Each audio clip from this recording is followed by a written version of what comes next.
तो अगर आपके बच्चे भी सिर्फ़ ऐसे स्नैक्स खाना पसंद करते हैं जो सिर्फ़ आलू से बने हों और आलू ही उनके फ़ेवरेट हों, तो आज की ये रेसिपी आप सभी लोगों के लिए है। आज हम बनाएँगे मज़ेदार से पोटैटो स्नैक्स जिसमें ना किसी चीज़ का इस्तेमाल है, ना अंडे का, ना ब्रेड क्रम्ब का, बिना किसी कोटिंग के, सिर्फ़ आलूओं के साथ बना के तैयार करेंगे बेहतरीन से पोटैटो स्नैक्स। बिस्मिल्लाहिर्रहमानिर्रहीम, अस्सलाम वालेकुम। मैं हूँ सिद्रा और आज हम बनाएँगे सिर्फ़ आलूओं को यूज़ करते हुए पोटैटो स्नैक्स। तो रेसिपी शुरू करते हैं। अच्छी लगे तो रेसिपी को लाइक शेयर लाज़मी करें।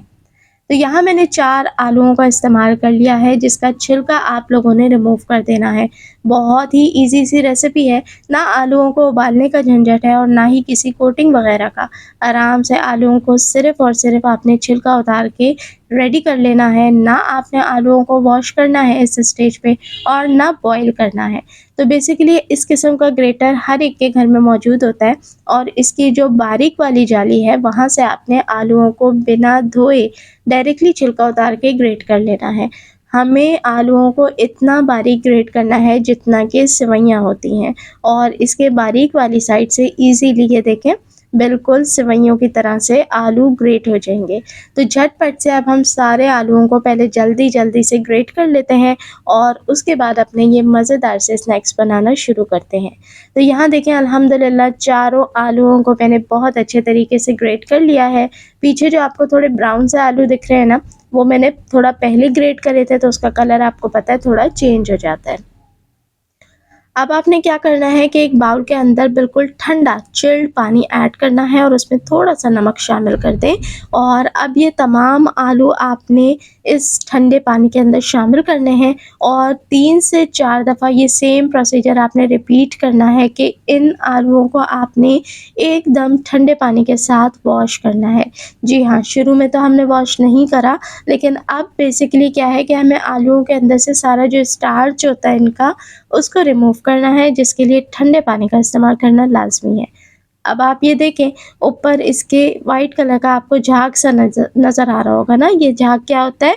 यही स्टार्च होता है जिसका आलूओं में से रिमूव होना बहुत ज़रूरी है ताकि हम आसानी के साथ जो रेसिपी बना रहे हैं वो परफ़ेक्ट तरीके से बना सकें। तो यही प्रोसीजर मैं करती हूँ कि इसको 2 से 3 पानी से मैं अच्छे तरीके से फ्रेश करके वॉश करती हूँ ताकि सारा स्टार्च इसका रिमूव हो जाए।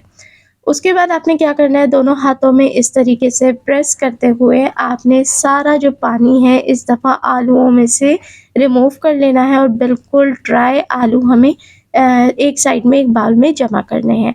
आप चाहें तो ये प्रोसीजर मलमल के कपड़े में रख के भी कर सकते हैं या किसी जाली वग़ैरह के ऊपर, लेकिन हाथों की मदद से क्या होता है कि बेहतरीन तरीके से सारा पानी रिमूव हो जाता है।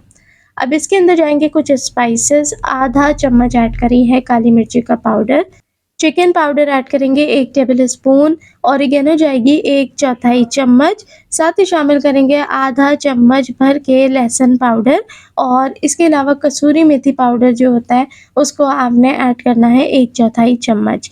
बेसिकली क्या है कि इसके अंदर जितने भी स्पाइसेस हैं ना वो आप अपनी मर्ज़ी या टेस्ट के मुताबिक भी ऐड कर सकते हैं अगर कोई चीज़ आपको ज़्यादा पसंद है या फिर कोई चीज़ स्किप करना चाहें। साथ ही ऐड करेंगे 2 टेबल स्पून यहाँ मैदा। अब क्या है कि आलूओं का पानी हमने अच्छे से रिमूव कर लिया, लेकिन कुछ देर रहने के बाद आलूओं के अंदर दोबारा से बहुत तेज़ी से नमी आ जाती है। तो हमने यहाँ पर जो 2 टेबल स्पून मैदा ऐड करा है वो एक तो नमी को सोक कर लेगा, दूसरी चीज़ ये कि आलूओं को क्रिस्पी भी बनाएगा क्योंकि हमने इसको विदाउट एनी कोटिंग फ्राई करना है। चलें जी, अच्छे से मिक्स कर लें और अब आपने हाथों को ऑयल से थोड़ा-सा ग्रीस करना है और उसके बाद थोड़ा-सा पोर्शन लेके इसकी एक गोल सी बॉल बना लेनी है, जो कि बहुत ही ईज़ी बन जाएगी। इसलिए कि हमने इसके अंदर मैदा जो ऐड करा है वो बाइंडिंग में हेल्प करेगा और बिना किसी अंडे के, बिना ब्रेड क्रम्ब लगाए, बिना कोई मैदा लगाए सिंपली ईज़िली हमने सिर्फ़ आलूओं से ना सिर्फ़ ये स्नैक्स बनाए बल्कि इसको कंप्लीट करके भी रेडी कर लिया है, अब कोटिंग की भी ज़रूरत नहीं। अब चलते हैं इसको फ्राई करने की तरफ। फ्राई करने के लिए आपने ऑयल का टेम्परेचर हाई रखना है। ठंडे तेल के अंदर कभी भी कोई स्नैक्स आप फ्राई ना करें, इसलिए ख़ास तौर पे ये जो पोटैटो बॉल्स हैं इसके ऊपर कोई कोटिंग नहीं है। अगर आप इसे ठंडे तेल में ऐड करेंगे तो वहीं वो टूट के बिखर जाएगी और बिल्कुल भी फ़ॉर्म नहीं होगी। तो इसके लिए लाज़मी है कि ऑयल को आप अच्छा सा हीट रखें और गरम तेल के अंदर ही इसे फ्राई करें जब तक कि ये दोनों साइडों से क्रिस्पी हो जाए और अच्छा खूबसूरत सा गोल्डन कलर ले ले। चलें जी, अब इन बॉल्स को हम निकाल लेते हैं क्योंकि ये अच्छे से फॉर्म हो चुकी हैं, क्रिस्पी भी हो चुकी हैं। चलें जी, अब निकालेंगे इसे एक पेपर टॉवल के ऊपर ताकि एक्सेस ऑयल ये एब्ज़ॉर्ब कर ले और फिर इसको सर्व करेंगे टोमेटो केचप के साथ, चटनियों के साथ। ये बहुत टेम्प्टिंग लगती है। तो थी ना बहुत ही आसान सी रेसिपी, सिर्फ़ आलूओं के साथ ज़रूर ट्राई करें, बेहतरीन बनती है, बहुत मज़ेदार बनती है। रेसिपी कैसी लगी नीचे कमेंट करके लाज़मी बताएं। अच्छी लगी हो तो लाइक लाज़मी करें, अपने दोस्तों के साथ भी शेयर करें। चैनल पे पहली बार आए हैं तो चैनल को सब्सक्राइब कर लें, साथ ही साथ प्रेस करें बेल आइकन। देखने वाले सभी लोगों का बेहद शुक्रिया।